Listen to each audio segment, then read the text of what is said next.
Salam salam Outsider, le débrief commence maintenant. La famille Outsider, j'espère que vous allez bien, vous êtes en paix et en santé, de là où vous me suivez à travers le monde. Ça fait longtemps qu'on ne s'est pas vu, ça fait quelques semaines qu'on ne s'est pas vu, depuis cette finale de Coupe du Monde, depuis ce but de Ferran Torres qui n'arrête pas de faire le tour du monde. Je vais parler de lui tout à l'heure parce que lui, il commence à m'énerver, je dis bien, je pensais qu'il avait gradué, mais ce tocard va être de retour à l'université et je vais vous dire pourquoi. Donc bref, voilà, je me calme un tout petit peu. Vous connaissez Ferran, quand je parle de lui, les émotions automatiquement, ça commence à monter. Donc, ça fait quelques semaines où j'étais en vacances. Voilà, j'étais en vacances et même jusqu'à présent, je vais pas vous mentir, je suis en vacances.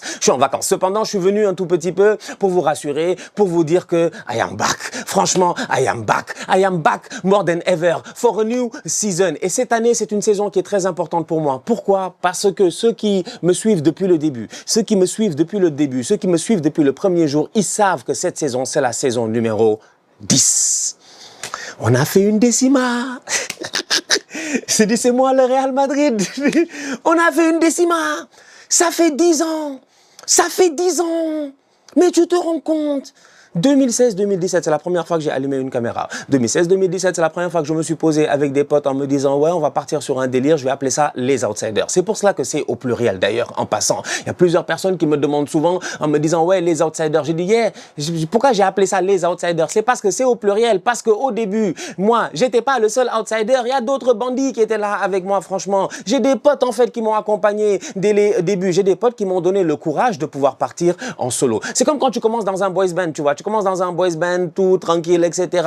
Vous êtes sympa, tout le monde vous aime, vous faites des hits et tout, et après tu décides de t'émanciper, de partir tout seul et tu deviens Justin Timberlake. Bref, c'est à peu près la même chose en fait, tu vois. Donc du coup, 2016-2017, c'est quand même la première fois où je pars dans ce délire-là en me disant, il y a moyen de faire quelque chose, tu vois, dans le monde du football, entre potes, il y a moyen de, voilà, de créer une communauté et tout. C'est pour cela que ça s'appelle les Outsiders et que c'est au pluriel. Si c'était que moi, dans ma tête et que j'étais venu, je dis bien, et que j'avais pas voulu inclure les autres, j'aurais appelé ça l'outsider. Cependant, j'ai toujours eu cette volonté-là interne de vouloir inclure tout le monde. Et donc, du coup, me dire que 10 ans plus tard, je suis encore là, me dire que 10 ans plus tard, je suis encore en ligne et que 10 ans plus tard, je suis encore relevant, franchement, je vais pas vous mentir sincèrement, sans aucune arrogance, aucune, il y a de quoi être personnellement assez fier.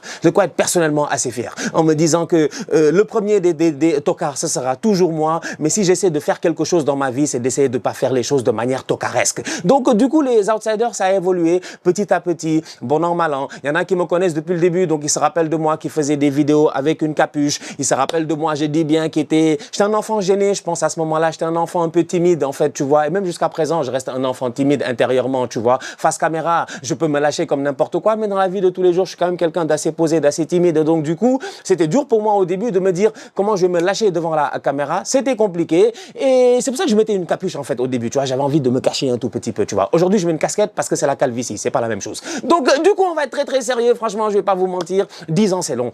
10 ans, c'est long. Il s'est passé plein de choses sur le chemin. J'ai rencontré plein de créateurs de contenu qui sont devenus des amis, qui sont devenus des frères. J'en profite aussi pour saluer mon boy Willou.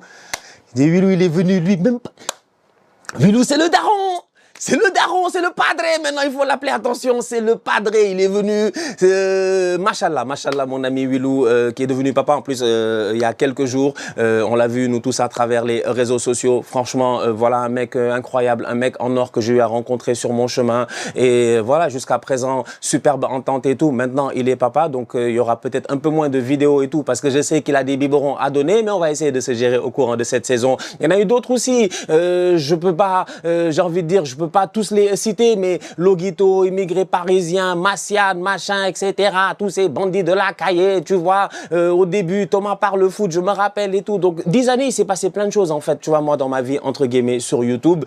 Ça n'a pas été facile au début parce que j'arrive aussi en tant que minorité. J'arrive en tant que minorité dans un game aussi où c'est pas très... Voilà, c'est pas simple, en fait, tu vois, de se faire respecter, de réussir à te dire que, OK, j'ai une opinion, j'ai un style, est-ce que les gens, ils vont adhérer ou pas? Et même s'ils n'adhèrent pas, ils n'ont pas besoin d'être méchants, d'être violents, d'être machin et puis tout. Mais vous connaissez Internet aujourd'hui, donc des critiques j'en ai pris, des insultes j'en ai pris, et même aujourd'hui encore j'en prends, mais à travers le temps, au courant des 10 dernières années, the skin is getting tougher and tougher. Donc du coup, à un moment donné, ça coule sur toi. Mais tu continues à pousser, à pousser, à pousser. Donc pour moi, rentrer dans cette 10e saison cette année, c'est quelque chose de super important. Voilà, c'est quelque chose de super important et j'avais envie de commencer ma saison avec ça, avant de commencer à parler de quoi que ce soit, avant de parler de mercato, parce que j'ai suivi tout ce qui s'est passé, tu vois, ou avant de parler de whatever, de matchs qui vont arriver et tout.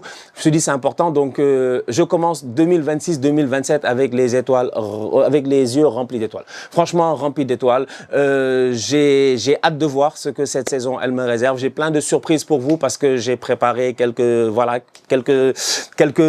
projets, tout ça. Donc j'ai hâte de voir comment vous allez réagir, parce qu'aujourd'hui Outsider c'est une communauté. Je peux pas le faire sans vous. C'est parce que vous êtes là que moi je suis là. Si vous n'êtes pas là, moi je ne suis pas là. C'est aussi simple que ça, franchement. Donc c'est donnant à la fin de la journée. Et je me dis, vous m'avez accompagné pendant tant d'années, donc je pense que c'est le moment qu'on passe à un autre step supérieur. C'est le moment que, I guess, votre YouTuber, il devienne le bandit de la cahier, en fait. Tu vois, vous savez, vous-même, vous savez, tu n'as pas de charisme ici. Donc on essaie d'évoluer et sincèrement, j'ai vachement hâte de vous montrer cette saison, tout ce qu'on a prévu pour vous. Sinon, mis à part ça, en attendant, il y aura des débriefs, évidemment. La saison, elle sera pleine et je compte être encore beaucoup plus actif que je ne l'ai été les autres années, je pense. Je l'espère. Si le bon Dieu me donne la longue vie et la bonne santé, il n'y a pas de raison, je dis bien, que je ne vous enjaille pas cette année. Vous savez pourquoi? Parce que les storytelling sont super importants et super intéressants. Déjà, on va commencer par ceux qui sont détestés. Vous ne m'aimez pas. Vous faites semblant, mais vous ne m'aimez pas. On est là derrière. No excuse, play like a champion. C'est ce qu'on va faire cette saison. On est là pour le back-to-back. S'il y a une saison qu'Arsenal ne doit pas rater, c'est celle-là.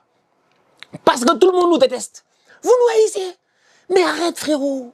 Mais arrête, ma soeur, t'es là-bas devant l'écran, tu sais que tu nous aimes pas. Vous ne nous aimez pas, Arsenal. En fait, c'est soit tu as de l'empathie pour moi, ce qui est humain, il n'y a pas de souci, parce que j'ai souffert comme tous les fans d'Arsenal pendant des années et des années. On a été fidèles au club, on est là, franchement. Et quand on critique, on a raison de critiquer. J'ai le droit d'être fâché contre mon club, personne ne peut me l'empêcher. Mais là, on est champion. Maintenant, faut nous respecter. Donc, il y en a qui ont de l'empathie. Ok, c'est gentil, mais il y en a d'autres dans le quartier, je dis bien, dans le quartier, parce qu'on se connaît dans le quartier. Les gars de Liverpool, les gars de Chelsea, ils ont rien à jouer cette saison. Ils sont là dans le quartier, ils ont rien à jouer. C'est-à-dire que nous, on a école du lundi au dimanche. Chelsea, ils ont école, je dis bien, que le samedi et le dimanche. Parce que du lundi au vendredi, ils font quoi? Ils sont en école buissonnière vu qu'ils ne sont pas qualifiés à aucune compétition européenne. Donc du coup, il y a des gars, ils sont là, ils attendent notre chute. Ils attendent notre chute. Comment Chelsea, tu joues rien? Morgan Rogers vient chez nous, tu dis tu vas à Chelsea. Mais c'est du n'importe quoi, franchement. Mais j'étais frustré durant le mercato. C'est pour ça que j'ai pas trop parlé. C'est pas possible. C'est-à-dire que je regarde et je me dis, Manchester United, yeah, ça commence à recruter des joueurs, c'est dangereux, ça densifie le milieu de terrain, ils sont confiants, ils sont dangereux, je ne sais pas. Je sais pas à quoi s'attendre en fait avec, je dis bien, ce Manchester United de Michael Carrick qui la saison passée, vous-même vous savez et moi-même je sais parce qu'on était là, on était vivants, on a vu ce qui s'est passé à United. Il y a eu un complet changement. Peut-être que cette saison, c'est la saison où